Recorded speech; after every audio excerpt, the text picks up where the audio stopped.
నేను స్నేహ ప్లాన్ చేసి రూబిన్ని హత్య చేయడానికి ఎదురు చూస్తున్నాము. అతను ఎప్పట్లాగే పని ముగించుకున్నాక ఫ్లాట్కి వచ్చాడు. తను లోపలికి వస్తున్నప్పుడు అతను కంట పడకుండా నేను లోపలికి వెళ్ళి దాక్కున్నాను.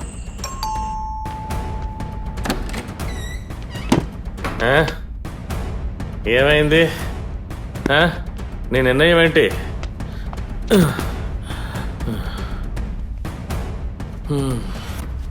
ఏంటి సమాధానం చెప్పు. నేను చెప్పాను కదా నేను చెయ్యనని. ఇలా ప్రతిసారి చెప్పడం నాకు చాలా చిరాగ్గా ఉంది. ఇక్కడ ఏమైనా ఐపీఎల్ జరుగుతుందా? వచ్చాడు పెద్ద పోటుగాడు.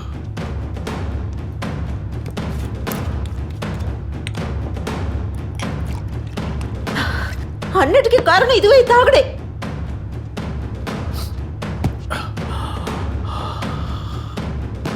రేపు నువ్వు జీవంతో ఉంటావని మాటిచ్చాను. అప్పు తీర్చడానికి భార్యని పంపిస్తున్నావే నీకు సిగ్గు కాలేదు? లేదే, నాకు సిగ్గు లేదు. ఇంతకాలం నాతో కాపురం చేసేవే అర్థం కాలేదా? అంత ముఖ్యమైతే నీ ప్రేయస్ ఉంది కదా, తీసుకువెళ్ళి దాన్ని తాకట్టు పెట్టు. ఏం పోగుతున్నావు నువ్వు? నిన్ను నీకు వాళ్ళ గురించి చెప్తే పడుచుకుని వస్తుందా? కట్టుకునే భార్య అంటే నీకు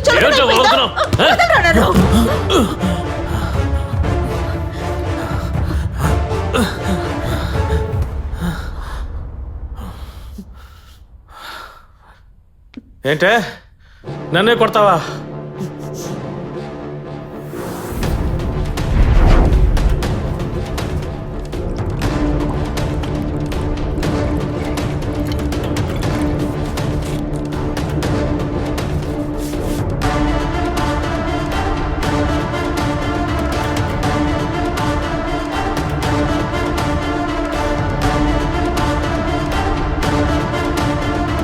అతను మత్తులో ఉన్నాడని తెలుసుకొని మా ఇద్దరి ప్లాన్ ప్రకారం నేను కార్ తీయడానికని బయటికి వెళ్ళాను. ఉన్నట్టుండి రూబిన్ లేచి స్నేహాన్ని కొట్టసాగాడు. తనని కాపాడదామని నేను వెళితే రూబిన్ నన్ను తోసేశాడు. చేతికి దొరికిన ఫ్లవర్ వాస్ తీసుకొని అతని తలపై బలంగా కొట్టాను. స్నేహ స్నేహ ఏం కాదు, భయపడకు. నేను వెళ్ళి బండి తీసుకురానా? ఓకే.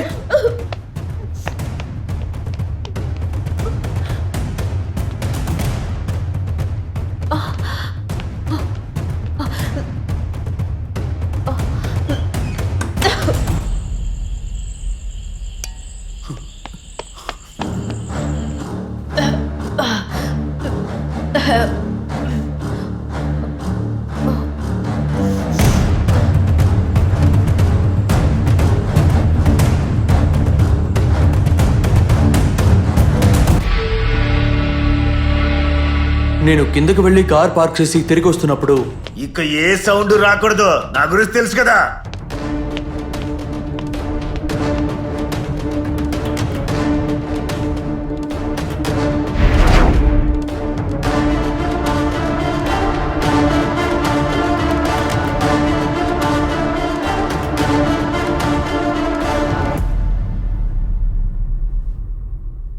స్నేహాన్ని చంపి రూబిన్ తప్పించుకున్నాడన్న విషయం తెలిసి అతని కోసం నేను బయటికి వెళ్ళాను.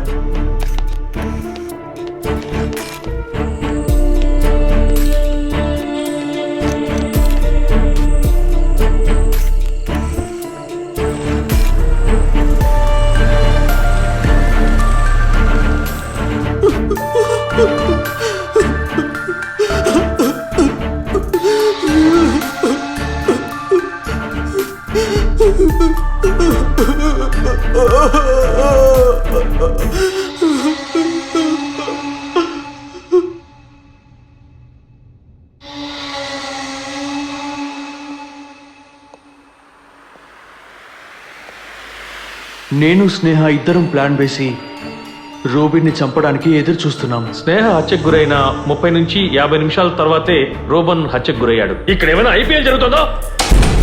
ఆ సమయంలో లిఫ్ట్ లో నుండి ఇద్దరు బయటకు వస్తున్నారు. అక్కడున్న వాళ్ళ కోసం వచ్చుంటారు అనుకున్నాను సార్. రోబన్ గోళల్లో మనకు దొరికిన బ్లడ్ శాంపిల్స్ ఖచ్చితంగా స్నేహవే. రోబన్ గోళల్లో దొరికిన బ్లడ్ శాంపిల్స్ అవి స్నేహవే. సార్